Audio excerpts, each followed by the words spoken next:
News India 27 नव्या पिढीचं नवं माध्यम.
पुन्हा एकदा सांगते की मी या नगरीमध्ये नगराध्यक्ष पदासाठी उमेदवार आहे. सौ त्रिवेणी सोमनाथ तुंगार आणि माझे सर्व उमेदवार बंधू आणि भगिनी. तर मी सर्वांना विनंती करते की तुम्ही सर्वांनी धनुष्यबाणावर बटन दाबून आपल्याला आम्हाला सर्वांना भरघोस मतांनी विजय करून द्यायचा आहे. एवढं करून मी थांबते. धन्यवाद. लाडके भाऊ अनाथांचे नाथ आपले माननीय एकनाथजी शिंदे साहेब यांचे या ठिकाणी थोड्याच वेळात या ठिकाणी आगमन होणार आहे. गेल्या अनेक वर्षापासून या त्र्यंबक नगरीमध्ये भारतीय जनता पार्टीची या ठिकाणी सत्ता आहे, परंतु या ठिकाणी कुठलाही विकास झालेला दिसत नाही. मी गेल्या 2-3 दिवसापासून ताईंबरोबर डोर टू डोर फिरतो आहे. अनेक घरामध्ये जेव्हा जातो, अनेक गल्ल्यामध्ये जातो, प्रचंड ड्रेनेजची लाईन असन, केर कचरा असन, अनेक समस्यांनी त्रस्त अशी त्र्यंबक नगरीमध्ये आजपर्यंत कुठलाही विकास झालेला या ठिकाणी दिसत नाही. तसं तर बघितलं गेलं तर महाराष्ट्रात नाही, पूर्ण देशभरात आपल्या त्र्यंबकचं नाव एक वेगळ्या दिशेने जायला पाहिजे होतं. त्र्यंबक नगर मध्ये अतिशय मोठ्या प्रमाणामध्ये विकास व्हायला हवा होता, परंतु तो विकास या ठिकाणी कुठं झाला दिसत नाही. विकास जे झाला असं, ज्यांचा विकास झाला ते इथं कधी थांबले नाही. इथून निवडून यायचं आणि दुसरीकडे जाऊन कुठेतरी कामधंदे करायचे, या पद्धतीने काय झालं, त्यांचा विकास साधून घेतला. परंतु सर्वसामान्यांचा आवाज आमचे रवी भाऊ माझे अनेक 25 वर्षापासून मित्र आहेत. म्हणजे रवी आम्ही कॉलेजला असत अनेक वर्षापासून या ठिकाणी काम करत होता. रवी तेव्हापासून माझा रवी मित्र आहे. परंतु सर्वसामान्यांची तळमळ काय असते, सर्वसामान्य नागरिकांचे प्रश्न कसे सोडवायचे असतात, मग तो कोरोना काळ असेल किंवा कुठलीही अडचण असेल, त्यामध्ये प्रामुख्याने जो कोणी काम करत असेल, आमचे रवी भाऊ असेल, आमचे त्रिवेणी ताई असेल, या ठिकाणी अनेक मान्यवरांची उपस्थिती लाभत आहे. आमचे शिवसेनेचे उपनेते सन्माननीय अजयदादाजी भोरस्ते, त्यांच्यासोबत सन्माननीय माजी खासदार हेमंतजी गोडसे, सर्व मान्यवरांना जे उपस्थित आहे त्यांना विनंती करतो त्यांनी व्यासपीठावर यायचं आहे. आणि म्हणून संपूर्ण देशातून नव्हे तर संपूर्ण विश्वातून या ठिकाणी महादेवाचं त्र्यंबक राजाचे आशीर्वाद घेण्यासाठी अनेक भाविक या ठिकाणी येत असतात. आणि मी गेल्या आपल्या सर्वांच्या कृपा आशीर्वादानं आपण 10 वर्ष लोकसभा सदस्य होतो आणि या 10 वर्षाच्या कार्यकाळामध्ये आपण प्रसाद योजनेच्या अंतर्गत संपूर्ण महाराष्ट्रामध्ये केवळ फक्त त्र्यंबकेश्वरची निवड या ठिकाणी केली गेली होती. आणि आपण अनेक सुविधा ज्या आपल्या भक्तांना या ठिकाणी लागतात, मग ती पार्किंगची असेल, अनेक सोयी सुविधा, अनेक पर्यटनाच्या माध्यमातून, प्रसाद योजनेच्या माध्यमातून जवळजवळ 57 कोटी रुपयाचं काम या ठिकाणी केलं. आणि खऱ्या अर्थानं संत निवृत्तीनाथ महाराजांचं मंदिराचा विषय होता. त्या ठिकाणी देखील त्याचा देखील विकास कामं या ठिकाणी सुरू आहे. आणि म्हणून आपण या ठिकाणी जर आज सर्वच मतदारांच्या समोर आज या ठिकाणी प्रश्न आहे का आपला नेता खऱ्या अर्थानं या ठिकाणी मागच्या विधानसभेच्या निवडणुकामध्ये जवळ 288 पैकी 238 आमदार हे महायुतीचे आले.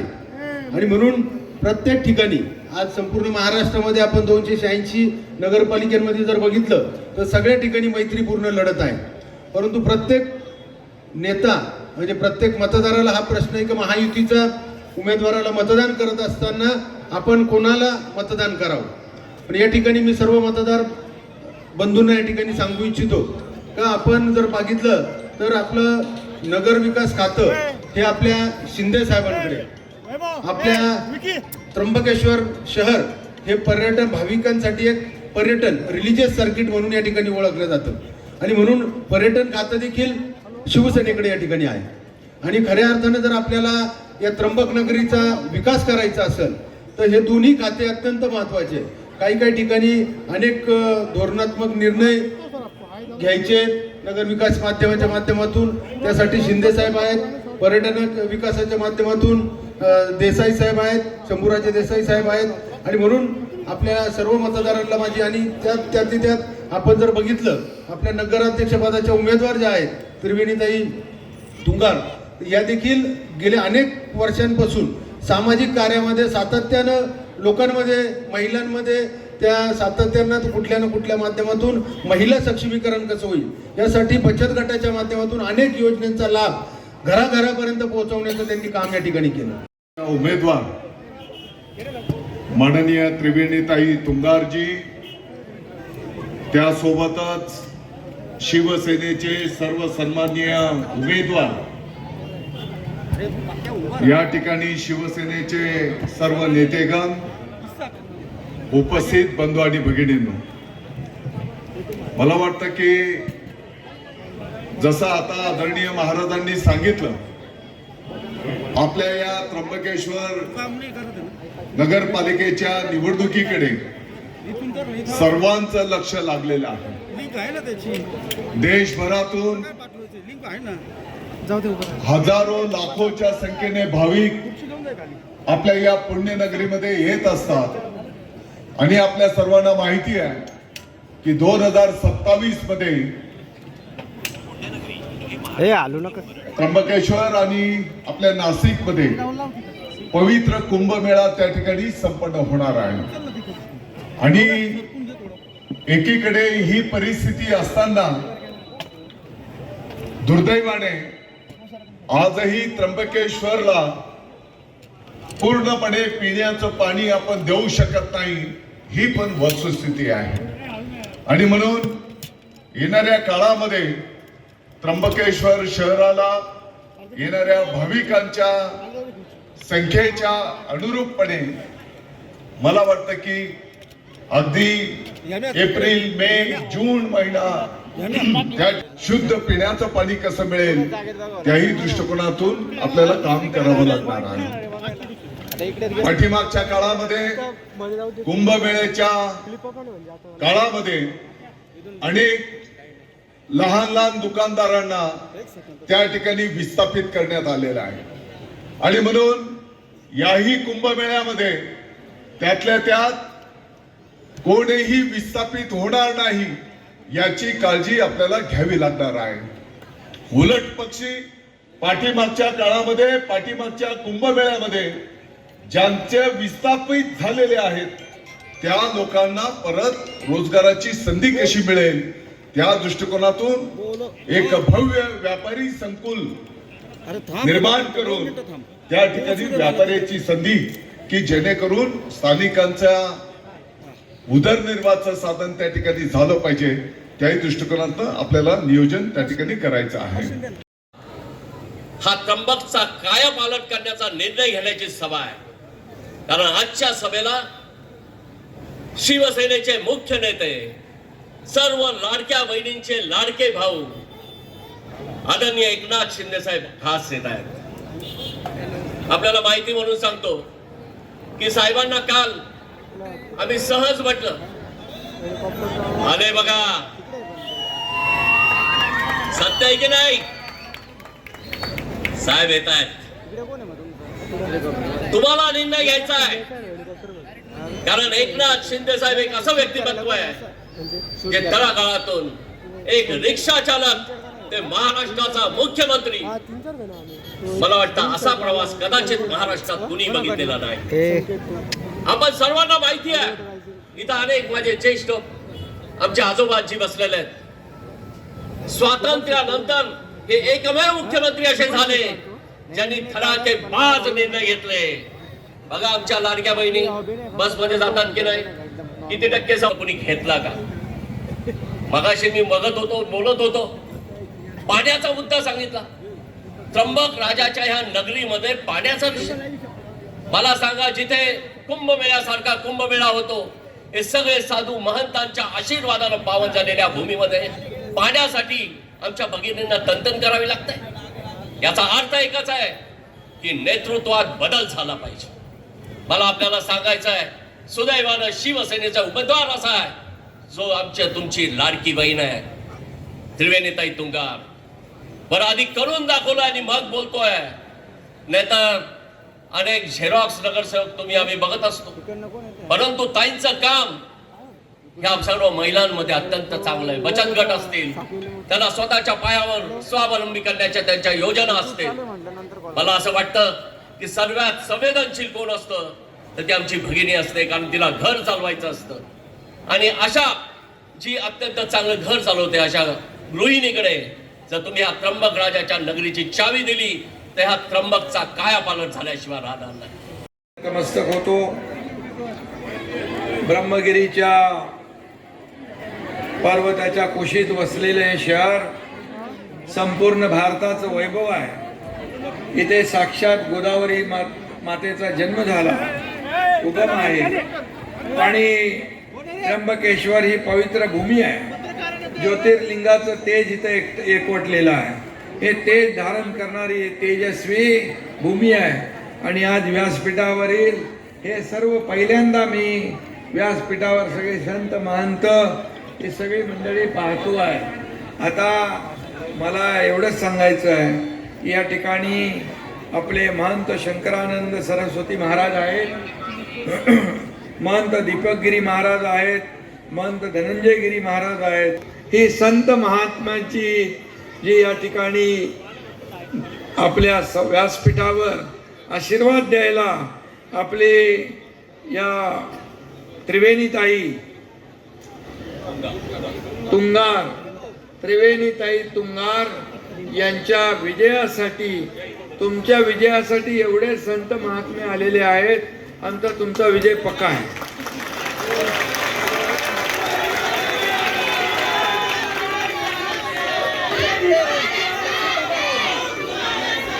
महाराष्ट्र ही संतांची भूमी आहे, शूरांची वीरांची भूमी, शिवाजी महाराजांची भूमी आहे.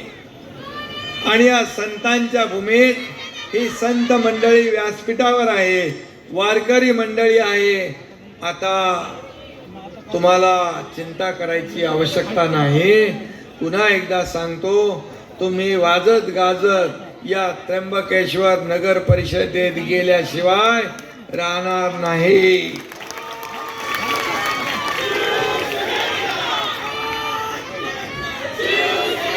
आणि म्हणून हिंदुत्वाची पताका इकडे फडकवणारे सगळे लोक संत महात्मे आहेत. आणि म्हणून इथं देखील एक तेजस्वी हिंदुत्वाची पताका फडकवणारी संघटना पाहिजे. ती संघटना म्हणजे शिवसेना.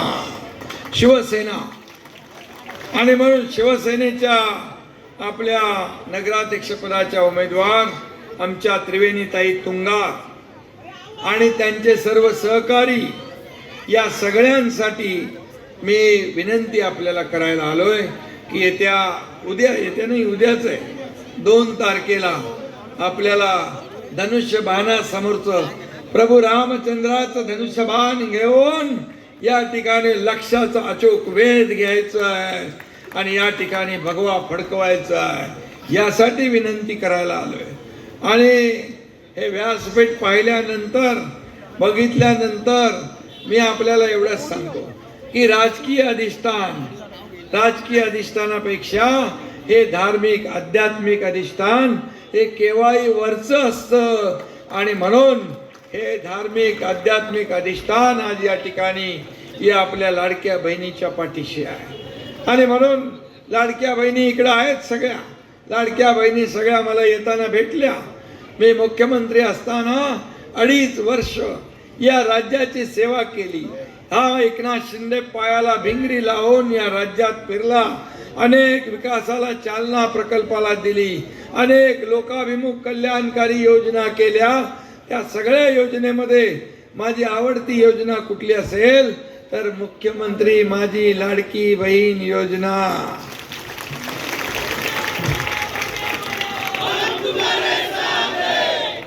आणि अनेक लोक सुरू करताना खोडा घालत होते, अडचणी आणत होते, कोर्टात गेले होते. पण खोडा घालणाऱ्यांना विधानसभेत माझ्या लाडक्या बहिणीने चांगला जोडा दाखवला. एवढ्यावरच तुम्हाला मी ठेवणार नाही. याच्यामध्ये बचत गटाच्या माध्यमातून देखील आता शहरी भागाला आपल्याला बचत गट अनुदान आपण चालू करतोय ग्रामीण भागाप्रमाणे. आणि त्याचबरोबर माझ्या लाडक्या बहिणी एकत्र येऊन छोटा मोठा व्यवसाय करू लागलेल्या आहेत. आणि त्यासाठी उद्योग विभागाच्या माध्यमातून अनेक योजना आहेत. या योजनांच्या माध्यमातून सामाजिक न्याय विभागाच्या माध्यमातून योजना आहेत. या योजनांच्या माध्यमातून छोटे छोटे विकास प्रकल्प आपण चालू केलेत. छोटे छोटे उद्योग आपण सुरू केलेत. छोटे उद्योग होते ते आपण वाढवलेत. आणि त्यामुळे माझ्या लाडक्या बहिणींना लखपती झालेलं या तुमच्या भावाला बघायचं आहे. लखपती झालेलं. कोणाला वाटेल का असंच काहीतरी बोलतोय. अरे एकनाथ शिंदे जे बोलतो ते करून दाखवतो. महाराष्ट्र ओळखतो. आणि म्हणून मी आपल्याला एवढंच सांगतो, ही योजना का सुरू केली एकनाथ शिंदेने पण गरिबी पाहिली आहे. सर्वसामान्य शेतकरी कुटुंबातून एकनाथ शिंदे आलाय. माझं घर दिली वारकऱ्याचं आहे. पंढरपूरला छोटा होतो, आई वडील आजोबा आजी बरोबर गेलेला आहे एकनाथ शिंदे आहे पंढरपूरला. आणि म्हणून गरिबी मी पाहिली आहे. माझ्या आईची तगमग, पत्नीची तगमग पाहिली आहे. काटकसर मी पाहिली आहे. कसा महिना चालवायचं हे असा जो त्यांच्या समोर जी भ्रांत होती ती पाहिली आहे. आणि जेव्हा मी मुख्यमंत्री झालो तेव्हा मी ठरवलं की माझ्या माता भगिनींसाठी काही ना काही केल्याशिवाय थांबायचं नाही.